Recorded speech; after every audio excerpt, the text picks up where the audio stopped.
नमस्कार दोस्तों, आप सभी लोगों का स्वागत है इंडियन डिस्कवरी 92 के अंदर। और जैसा कि भाई आपको पता है कि बहुत गर्मी के दौर में घोड़ों की वीडियो बनाना भी भाई बहुत मुश्किल काम हो जाता है ना, क्योंकि मच्छर वगैरह बहुत रहते हैं। पर तब भी हम कोशिश करते हैं कि भाई गर्मी की जो छुट्टियां हैं आपका भी भाई बराबर टाइम पास होता रहे, इसलिए हम आपको नए नए फार्म की वीडियो दिखाते रहते हैं। आज मैं आया हुआ था दिल्ली में, और दिल्ली में जिनके पास मैं आज आया हूँ वो पेशे से एक वकील है, और कैसे अपना टाइम मैनेज करते हैं घोड़ा घोड़ियों के बीच में, क्या घोड़ा घोड़ी हैं, वो सारी चीज़ आज हम सर से इस वीडियो के अंदर जानने वाले हैं। तो सर नमस्ते, कैसे हैं सर? नमस्कार प्रदीप जी, आपका स्वागत है। बिल्कुल सर। ठीक है, गर्मियों में सबका हाल बुरा है ना।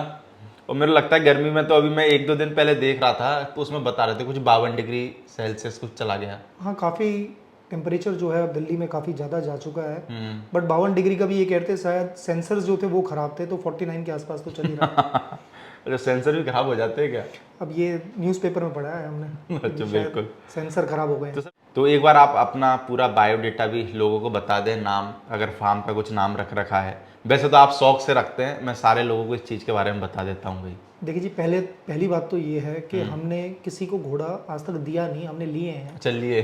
बिल्कुल। तो कोई सेल परचेज की कोई ऐसी बात नहीं है, हाँ। ना ही आगे है। और मेरा नाम नीरज यादव है और मैं दिल्ली हाई कोर्ट में प्रैक्टिस करता हूँ एज अ लॉयर। और जो ये जगह है जहाँ पे हम अपने घोड़े रखते हैं वो हमारा पुश्तैनी गांव है। बिल्कुल। लिबासपुर, ये जीटी रोड पे पड़ता है, मुकरबा चौक के पास। तो सर कितने हैं अगर बात करें अपने फार्म पे अभी घोड़ा घोड़ी? मेरे पास अभी 3 जानवर हैं। 3? जी। 3 में क्या क्या है सर? 2 मेरे पास कोल्ट हैं और एक फिली है। एक कोल्ट और एक फिली? 2 कोल्ट। अच्छा, 2 कोल्ट और एक फिली। एक फिली। तो सर जैसे हम लोगों को अभी इस वीडियो के अंदर जो बच्चा दिखाने वाले हैं, क्या नाम है इस बच्चे का? इस बच्चे का नाम मैंने कनिष्क रखा हुआ है। कनिष्क जी। तो और कौन है इसका बाप? इसका बाप है जी आर्यन। आर्यन जी। और माँ की बात करें? माँ एक विक्कू सिंह जी के पास ही है, घोड़ी फूलमाल लाइन की, कोयल। कोयल जी। और उम्र में कितना हो गया होगा सर बच्चा? ये उम्र में है जी करीब 32-33 महीने के आसपास। 32-33 महीने का जी। और हाइट क्या कहती है सर? हाइट है 60.5 इंचेस। तो बच्चा सर कैसे निगाह में आया? मेरे को लगता है दिल्ली से जयपुर की दूरी तो काफ़ी है, तो कैसे कांटेक्ट हुआ बिक्कू भाई से और कैसे आप ये बच्चा लेके आए? ये बच्चा जो मैं लेके आया जी विक्कू सिंह जी से, मैं किसी काम से जयपुर गया हुआ था। तो आप जैसे भाइयों के मैं वीडियो देखता रहता था, तो मैंने उसमें विक्कू सिंह जी का जो है फार्म का वीडियो देखा था। तो मैंने उनको फ़ोन किया, मैंने कहा मैं आना चाहता हूँ जी मिलने। तो उन्होंने कहा आप आ जाओ। बिल्कुल। शाम का टाइम था, कोई 6-6:30 बजे हुए थे, मतलब ऑलमोस्ट अंधेरे का टाइम था। बिल्कुल। तो हम उनके फार्म पे पहुँचे, तो उनके फार्म के बाहर 2-3 घोड़े जो थे वो बाहर घूम रहे थे, उनकी 4 दीवारी के बाहर। तो मैंने बच्चा देखा, मुझे देखते ही पसंद आ गया। तो फिर हम गए, हमने बात की। तो ये तो मेरे को मतलब उस वक्त तक ये लग गया था कि भाई बच्चे ने हाइट ज़्यादा नहीं करेगा। बिल्कुल। पर मुझे बच्चा इतना अच्छा लगा, मैंने कहा लेना ही है। तो हमारी बात हो गई थी 5 मिनट में। 5 मिनट में हमारी यानी सुंदरता के हिसाब से आप लेके? हाँ, सुंदरता के हिसाब से मैं उसको लेके आया। तो ये अपने फार्म का सर पहला बच्चा था कि इससे पहले भी कुछ परचेज कर रखा था? नहीं, देखिए ऐसा कि ये हमने मारवाड़ी में कहीं तो पहला बच्चा है हमारे पास। अच्छा, मारवाड़ी में। जी। उससे पहले हमने 1-2 थॉरोब्रेड्स रखे। ओके। और कुछ हमारे यहाँ दिल्ली में कंसेप्ट भी है कि आप घोड़े को लीज पे ले सकते हो। अच्छा, घोड़े को लीज पे ले सकते हो। हाँ जी। तो क्या होता है कि जो बहुत सारे रिटायर्ड जो हॉर्सेज होते हैं, जो थॉरोब्रेड रेसिंग के हॉर्सेज होते हैं, जो रिटायर्ड हो जाते हैं, तो उनको उसके बाद क्या करते हैं कि किसी राइडिंग स्कूल वाले को वो बेच देते हैं। बिल्कुल। अब कई बार क्या होता है, राइडिंग स्कूल वाले भी उनको मेंटेन नहीं कर पाते, तो वो क्या करते हैं, वो उस घोड़े को आगे लीज पे दे देते हैं आपको। बिल्कुल। कि भाई कम से कम टेक केयर हो जाए, आप अपने प्रेमाइसेस पे लाना। अगर आप जैसे उनके बहुत अच्छे जानकार हैं तो आप अपने प्रेमाइसेस में भी ला सकते हो। अगर आप उनके जानकार नहीं हैं तो आप उनको एक मंथली स्टाइपेंड दे देते हो, 25,000-30,000। तो वो आप सिर्फ आप ही उसको यूज़ करोगे या राइड करोगे, कोई और राइड नहीं, दूसरा नहीं कर सकता। आपका एक रिटर्न अग्रीमेंट हो जाता है उनसे, आप उसके हिसाब से रख लेते हो, जैसे प्रॉपर्टी की तरह एक। हाँ जी। हाँ, जैसे आप किराए पे ले लो। तो सर जैसे कितना टाइम हो गया घोड़े रखते हुए? घोड़े रखते हुए मुझे मारवाड़ी घोड़े रखते हुए तो 1.5 साल हो गए। उससे पहले थॉरोब्रेड 2-3 साल। 2-3 साल रहे थॉरोब्रेड्स। उसका लीज पे भी रहे 2-3 साल अपने भी रहे। लेकिन बीच में 1-2 साल के लिए बंद कर दिया था, अब दोबारा रख लिए। तो सर जैसे आप दिल्ली में घोड़े रखते हो, क्या प्रॉब्लम आती है? मेरे को लगता है कि दिल्ली में लोगों के पास में गाड़ियाँ खड़ी करने की जगह नहीं है, तो घोड़े कैसे फिर मेंटेन करते हो? क्या कैसे क्या रहता है? देखिए जब थॉरोब्रेड्स थे तो नेचुरली उनको कंपटीशन अरीनाज में लेके जाते थे। अभी हमारे पास जो जगह है ये तो हाफ आ एकड़ है, बिल्कुल। तो इसमें तो ये था कि हल्की फुल्की, मेरा ब्रदर जो है वो शो जंपिंग करता है हम्म। तो वो यूज़ कर लेता था, थोड़ा बहुत राइडिंग कर लेता था। बाकी तो आपको शो अरीनाज में ही या राइडिंग अरीनाज में लेके जाना पड़ता था। हैं काफ़ी सारे यहाँ पर या कॉम्पिटिशन्स के लिए यूज़ करते हैं। अब ये मारवाड़ी हैं, ये तो भी बच्चे हैं, हम्म। तो जब ये बड़े होंगे तब तक हमारा प्लान है कि will set up a bigger farm. बिल्कुल। तो सर जैसे बात करें अभी घोड़ा मार्केट की है ना, जी। तो कैसा लगा ये घोड़ा मार्केट मारवाड़ी में जब से आप आए हो? क्या कहना चाहोगे? तो जो चीज़ें आप बताओ, क्योंकि मेरे को लगता है कि जो नए लोग भी आते हैं ना वो ऐसे लोगों की बात सुनते हैं कि भाई कैसा ये मार्केट है, क्या है, तो क्या एक्सपीरियंस रहा आपका यानी कि? देखिए मेरा एक्सपीरियंस ये रहा कि जो मेरे पास बच्चे हैं वो मेरे को जो है वो सेटिस्फाई करते हैं, तो इसलिए मैं कहूँगा वो ठीक है। बिल्कुल। लेकिन बड़ा डिसऑर्गेनाइज मार्केट है और बहुत ही ओवर प्राइस्ड हॉर्सेज के रेट मांगे जाते हैं। कैसे यानी कि देखिए कोई ऐसे एग्जाम्पल देना चाहो? नहीं नहीं, मैं इसमें ऐसे एग्जाम्पल की बात नहीं कर रहा, मैं ऐसे कह रहा हूँ कि डिसऑर्गेनाइज क्यों है। क्योंकि आप जब भी इंटरनेशनल स्टैंडर्ड्स की मार्केट देखोगे तो जो ज़्यादातर घोड़े हैं वो ऑक्शन होते हैं। बिल्कुल। और वहाँ पर क्या है कि वहाँ घोड़ा जो है जब वो ऑक्शन रिंग में आता है तो उसका प्राइस वहीं जज हो जाता है। मैं आपको एक एग्जांपल दे देता हूँ। फॉर एग्जांपल कोई घोड़ा आया रिंग में बिकने के लिए, कोटेड मिनिमम कोटेड प्राइस है 10 लाख। अगर वहाँ किसी ने उस घोड़े की प्राइस 10 लाख नहीं लगाई तो इसका मतलब ये नहीं कि मालिक उस घोड़े को रिंग से वापस ले जाएगा, वो वहीं ऑक्शन होगा 9 में, 8 लाख में, यानी कम होता 7 चला लाख में। जाएगा हाँ, थोड़ा सा। जैसे ही मैं अगर फॉर एग्जांपल मैंने 7 लाख की बिड की उस घोड़े की, कम हुआ, फिर किसी और ने 8 लाख की बिड की तो दोबारा बढ़ना शुरू हो जाएगा। लेकिन अगर जैसे मैंने 7 लाख पे बिड कर दी और किसी और ने बिड नहीं करी तो मालिक जो है वो ये नहीं कह सकता जी मैं इस घोड़े को 10 लाख से नीचे नहीं बेचूंगा। एक बड़ा ऑर्गेनाइज सिस्टम है उनका ऑक्शंस का, हमारे यहाँ पर वो है नहीं। हमारे यहाँ तो जिसका जो मन होता है वो मांग लेता है, जिसका जो फिर आदमी के हिसाब से भी रेट है। यहाँ पर एक्चुअली बात है कि 2 तरीके के हिसाब से रेट है। एक तो दुकान कैसी है उस हिसाब से रेट है, यानी कि फार्म कैसा है। हाँ फार्म कैसा है वैसे ही रेट है। दूसरा रेट है कि लेने वाला कैसा है। यानी दोनों अलग अलग है। बिल्कुल दोनों रेट अलग है। बिल्कुल। मतलब मेरा एक एक्सपीरियंस रहा, मैं आपको बताऊंगा। मैं पुष्कर में गया, मैंने एक बच्ची देखी, तो काफ़ी बड़े ओनर है फार्म के, काफ़ी बड़े फार्म के ओनर थे। बिल्कुल। तो नुकरी बच्ची देखी, मेरा कोई खास मन नहीं था नुकरों का, पर मेरे को लगा अच्छी बच्ची है, अगर बैठेगी बजट में तो ले लेंगे। तो खैर मैंने उनसे पूछा कि जी आप बच्ची देना चाहेंगे? अरे हाँ जी बिल्कुल देंगे। मैंने उनसे पूछा जी इस बच्ची का फिर आप क्या मांग रहे हो, क्या रेट है? तो उन्होंने मुझे कहा जी 6 लाख रुपये। अच्छा, बच्ची का 6 लाख रुपए? 6 लाख रुपये। मैंने कहा अच्छा ठीक है जी, देखते हैं बताते हैं। हम वहाँ 5 मिनट रुके, हम 1-2 घोड़े उनके और देख रहे थे, तभी 2 बंदे और आए। उनके नौकर जो थे या जो भी उनके एम्प्लॉय थे, तब तक वो भाई साहब जनाब जो थे वो थोड़ी बाहर की तरफ जा चुके थे। अब वो उनको ये नहीं पता था भाई जो उनके एम्प्लॉयज़ थे कि जी हमारे साहब ने इनको क्या रेट कोट किया हुआ है। अच्छा। तो उन्होंने वो बच्ची दिखाई, उन्होंने कहा जी बच्ची का क्या मांगते हो? तो एम्प्लॉय कहते जी 2 लाख रुपये। अच्छा। और बाद में आप मानेंगे नहीं वो बच्ची 1,40,000 रुपये में बिकी। कुछ भी संभव है यानी कि? कुछ भी संभव है। फिर वो ये है कि आदमी के हिसाब से ही है रेट यानी कि? हाँ बिल्कुल, आपकी पॉकेट कितनी है। आप मर्सिडीज़ में गए तो घोड़ा आपको मर्सिडीज़ के रेट में मिलेगा, और स्विफ्ट डिजायर में गए तो हो सकता है आपको घोड़ा दिखाई ही नहीं बंदा। नहीं दिखा तो वो तब भी देगा। बहुत सारे हैं कि स्विफ्ट डिजायर वाले को टाइम ही नहीं देते। नहीं ऐसी बात नहीं है। मैं तो आज तक किसी घोड़े वाले के यहाँ, मैं तो खैर जाता हूँ तो अपनी पुरानी होंडा सिटी में ही जाता हूँ। अच्छा। हाँ मैं कभी नहीं अब सब समझ जाएगा ना आदमी, अब आपने बता दिया कैमरे में। सेंस के कभी हम उस चीज़ में जाते नहीं। तो सर जैसे अगर बात करें जैसे बाल भबरी की, तो आप जैसे घोड़े वगैरह लेते हो तो बाल भबरी के हिसाब से भी कभी कभार घोड़े छोड़ देते हो क्या? जैसे मानने चलो आज के टाइम में क्या होता है, किसी घोड़े की बाल भबरी खराब है, बहुत सारे लोग बाल भबरी मानते हैं, तो अच्छे अच्छे घोड़े लोग छोड़ देते हैं। तो ऐसा आपके साथ में भी कुछ एक्सपीरियंस रहा क्या?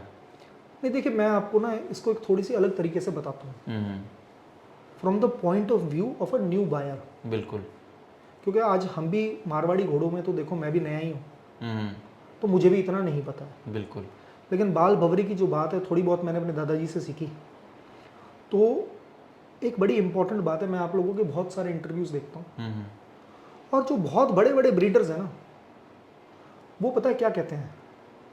वो कहते हैं कि जी ना तो बाल भवरी में जाओ और ना मार्किंग पे जाओ, घोड़ा देखो आप। और मेरा ये मानना है कि नए बायर को घोड़ा तो देखना ही चाहिए, साथ में बाल भंवरी का क्लियर जानवर लो और मार्किंग का परफेक्ट जानवर लो। क्योंकि जो ब्रीडर आपको अच्छा घोड़ा बता के और गलत बाल भंवरी का अगर 5 लाख का देगा या 10 लाख का भी दे देगा, वो आपसे उस कल को आप उसको बेचने जाओगे ना, तो वो आपसे कहेगा जी इसकी तो ये भंवरी खराब है। वही बंदा कहेगा आपको, वही जिससे आपने लिया है वही कहेगा इसमें ये कमी है जी, इसकी ये भंवरी खराब है भैया, ये तो बिक नहीं सकता, ये नहीं सकता। वो आपको फिर वो घोड़ा 2 लाख रुपए में ही वापस लेगा और गनीमत होगी। इससे नए बायर को कभी भी ना गलत मार्किंग का और ना ही गलत भंवरी का घोड़ा लेना चाहिए। यानी बाल भंवरी का थोड़ा सा नए बंदे को ध्यान रखना चाहिए। बिल्कुल रखना चाहिए। वो ले तो सकता है खराब, पर उसको बेचने में फिर प्रॉब्लम आएगी, फिर वो बेच नहीं पाएगा उसको। और जितनी कीमत पे उसने खरीदा होगा किसी बड़े बायर से, सॉरी बड़े सेलर से या ब्रीडर से, जिसने उसको बड़े दम भर के कहा होगा कि जी बहुत अच्छा जानवर है, मार्किंग की तरफ आप मत ध्यान दो, बहुत अच्छे कट कंडीशन है, और भंवरी की तरफ मत ध्यान दो, वही उसमें 10 कमियां नुक्स निकाल देगा और कमियां निकाल देगा, और आप फिर कहोगे हो ये गलती हो गई। तो सर आपको क्या लगता है घोड़े करोड़ों में है कि नहीं है, या फिर घोड़े करोड़ों में लेने चाहिए कि नहीं लेने चाहिए, या फिर जैसे घोड़ी कोई लेता है 50 लाख की, 1 करोड़ की, 2 करोड़ की, जितनी भी जिसकी श्रद्धा है, क्या लगता है आपको लेनी चाहिए कि नहीं चाहिए?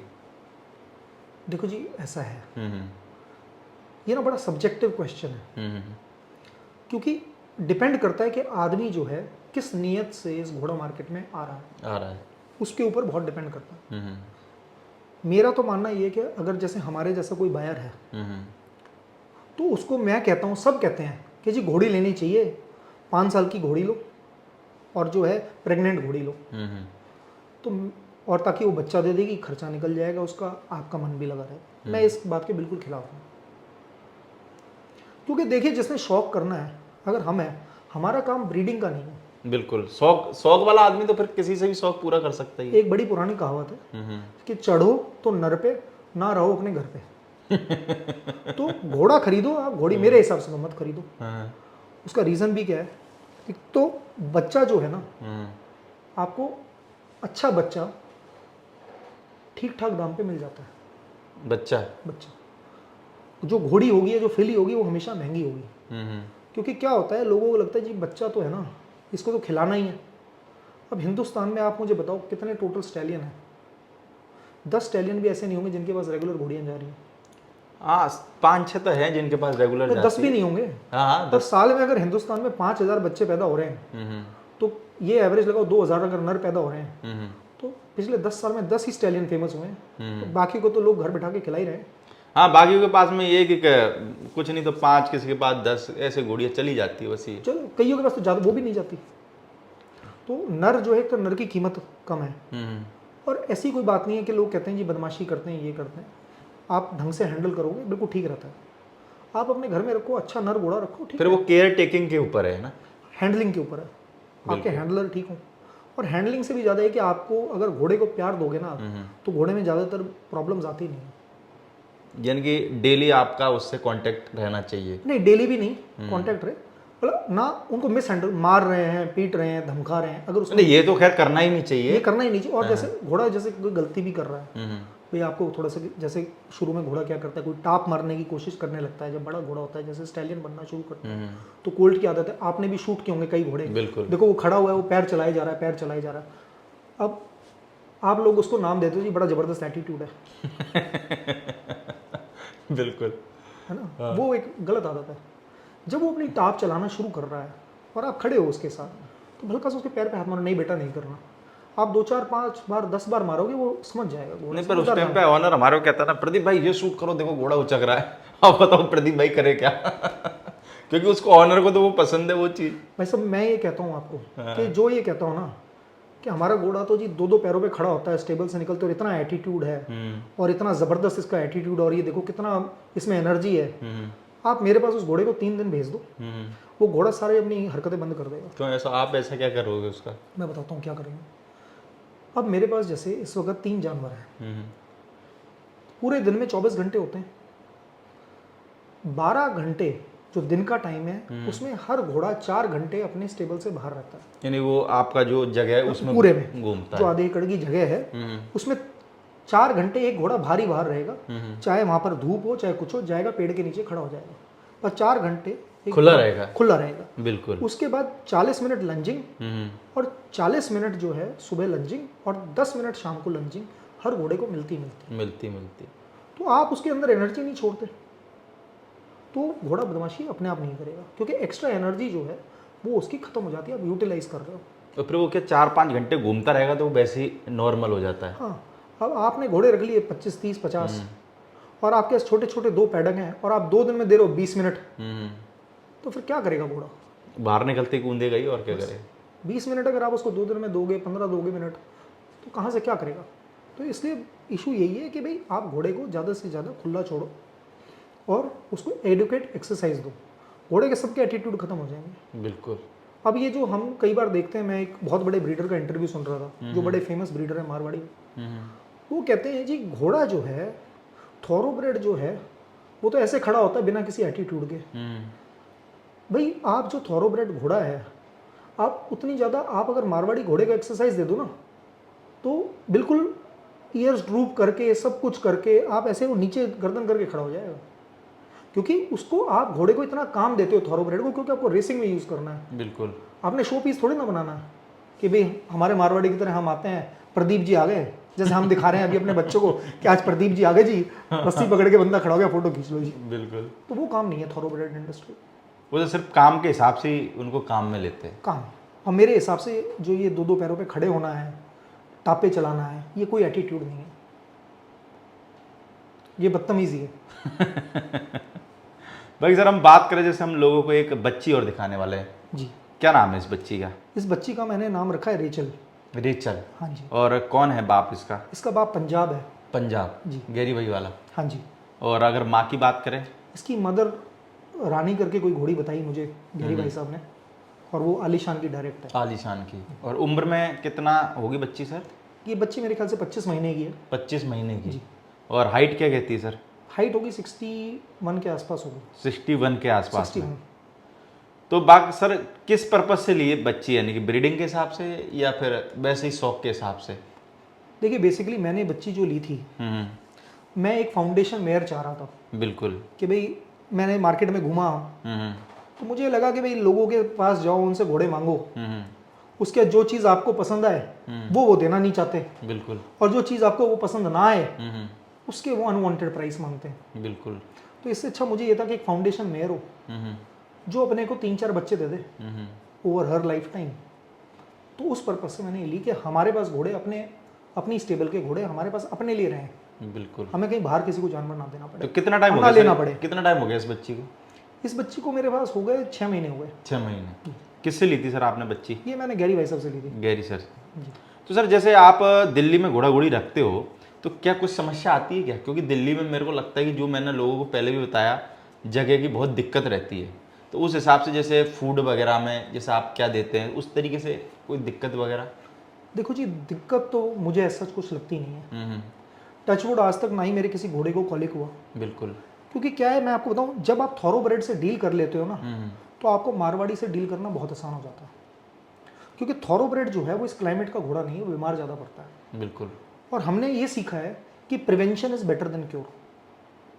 और मुझे फीड की कोई दिक्कत नहीं पड़ती बिल्कुल भी, क्योंकि हमारे यहाँ तो क्या देते हो आप सर? अगर फीड वगैरह में बात करें तो घोड़ा घोड़ियों को मैं फीड में क्या देता हूँ जी, इससे पहले मैं आपको एक बात बताता हूँ, बहुत ज़रूरी जो बात है, जो हमारे घोड़े वाले बिल्कुल नहीं समझते, वो ये कि सब पूछते फीड में क्या देते हो।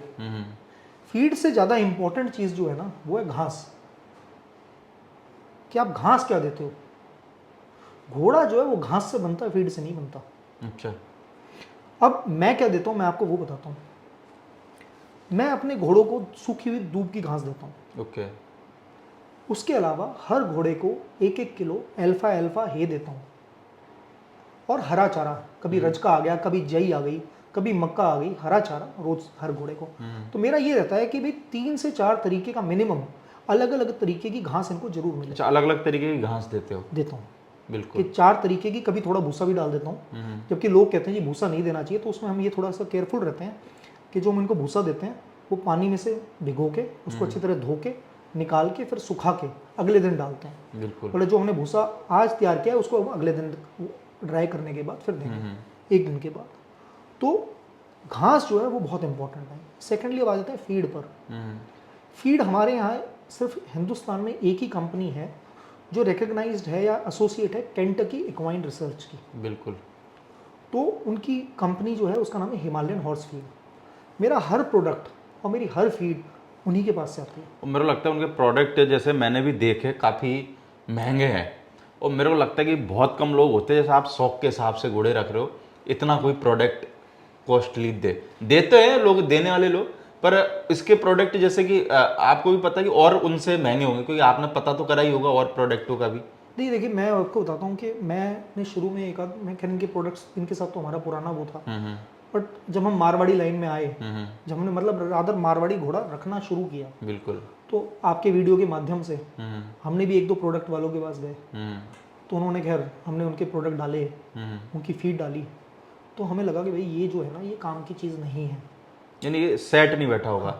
ऐसे ऐसे लोगों के हमने देखा जिन्होंने ये लिखा हुआ था कि उनकी कोलैबोरेशन फलाने जगह से है, और हमें बाद में पता चला कि जहाँ हमने जब रिसर्च किया कि भाई वो चीज़ क्या है, पता लगा कि कोई किसी फॉरेन कंट्री में कोई छोटा मोटा वेटनरी क्लिनिक है, और यहाँ पे क्योंकि हम हिंदुस्तानी सोचते हैं जी बाहर से इनकी कोलैबोरेशन है तो बहुत अच्छी चीज़ होगी। पर दूसरी चीज़ ये नहीं, चलो घोड़े वालों को तो आप बेवकूफ़ बना सकते हो, आप एडवोकेट हो, आपको कैसे ना, वो तो आप सर्च करके पता कर ही लेते हाँ, हो। तो फिर हमने बंद कर दिया, फिर हम इसके ऊपर आ गए। तो अब मैं क्या करता हूँ, मैं अपने घोड़ों को कोई बहुत ज़्यादा दाना नहीं डालता, एक को 3 किलो दिन में डलता है, जिसमें क्या है कि 2 टाइम जो है उनको हिमालय की हॉर्स फीड देते हैं। ओके। एक टाइम हम अपने घर की फीड देते हैं, जिसमें जौ, ओट्स और चना खुद पिसवा के वो देते हैं। अब उसका रीज़न क्या है, इसलिए नहीं कि वो थोड़ा सस्ता पड़ता है, उसका रीज़न ये है कि हम उसको बॉईल करके देते हैं अच्छी तरह, साथ में अपना जो भी ऑयल्स हैं, हम हर घोड़े को हर रोज़ 100 ग्राम तेल देते हैं, जैसे 100 ग्राम तेल देते हैं, तो उसी में पकते हुए टाइम पे वो डाल देते हैं। ओके। उसके बाद जो हमने उसको अगर जैसे कोई हिमालयन बतीसा डालना है, कुछ डालना है, तो उस फीड में डाल देते हैं, तो इसलिए रोज़ एक टाइम हो जाती है। और सर्दियों में जो है हम सीपी सर की एक अलसी वाला दाना आता है, जो बॉइल्ड अलसी का दाना होता है, सर्दी हर घोड़े को 300 ग्राम वो देते अच्छा, वो दाना देते हो हैं जी। तो बाकी सर जैसे फीड वगैरह जैसे बंदे वगैरह है वो मैनेज कर लेते हैं या आप भी जाते हो कभी कभार? मैं देखिए जी, ऐसा है कि मैं इनवेरिएबली सुबह जो है 20 से 25 मिनट सुबह देखता हूँ, और हफ्ते में शाम को ऑफिस से जाने के बाद आधा घंटा 2 से 3 दिन वो देता हूँ, और संडे को 4 घंटे वहीं होता हूँ, तो इतना ही मैनेज हो पाता है। क्योंकि मेरे को लगता है आपके शेड्यूल में से टाइम निकालना भी बड़ा मुश्किल वाला काम बड़ा हो जाता मुश्किल है, पर अब जब रखे हैं तो तभी उनको पास रखा हुआ है कि जा सकें और देख सकें, पर इतना ज़्यादा नहीं दे भाई, 2-2 3-3 घंटे नहीं दे पाता, मतलब दिन के 20-25 मिनट सुबह और एवरी ऑल्टरनेट डे। तो सर आप कोई शौक है या घर पे भी और किसी को शौक है? मेरा ब्रदर है, मेरे चाचा जी हैं, उनका बड़ा बेटा जो है वो राइडिंग करता है, उसको शौक है, पर अब वो जैसे उसको ये कि उसको थॉरोब्रेड पसंद है, तो वो अभी देखते हैं ये कैसा परफॉर्म करेंगे, इनको ट्रेन कराएंगे, अब ट्रेनर के पास भेजेंगे। तो सर कभी कभार कोई जैसे आपके साथ के बंदे होते होंगे, कभी कभार कह देते हैं क्या वकील साहब यार घोड़े रख रहे हैं यार, इनके लाख रुपए खर्चा कर रहे हो वैसे ही? नहीं, ऐसे जो हमारी जो देखिए जो है कि हमारी जो उठ बैठ है जो हमारे में, वो तो नॉर्मली उनको पता है शौक की कीमत क्या होती है। अब किसी के पास मर्सिडीज है, हम उसको ये थोड़ी ना कहते हैं हमारे दोस्त के मर्सिडीज चला रहा है कि भाई आपने मर्सिडीज क्यों रखी हुई है, बिल्कुल। तो उनको लगता है ठीक है शौक है, ऐसे कोई कुछ नहीं कहता। बट हाँ, जो हमारे विलेजर्स हैं, हमारे गाँव के बंदे, उनको ये लगता है कि यार आप क्यों इतने पैसे खराब। तो सर मेले वगैरह में जाते हो, कभी गए या? एक बार ही गया जी, मैं पुष्कर मेले में गया। अच्छा, कैसा रहा है एक्सपीरियंस वगैरह? ठीक था बस, मतलब मुझे कोई ऐसी कोई मतलब बहुत वो ऐसी कोई मतलब खास चीज़ लगी नहीं, क्योंकि जो चीज़ आपको खरीदनी है वो बेचना नहीं चाह रहे, और जो उसको बेचनी है वो कोई लेना नहीं चाहता। वो हम खरीदना नहीं चाह रहे। बिल्कुल। सेकंड रेट जानवर वो बेचना चाहते हैं, वो हम खरीदना नहीं चाहते।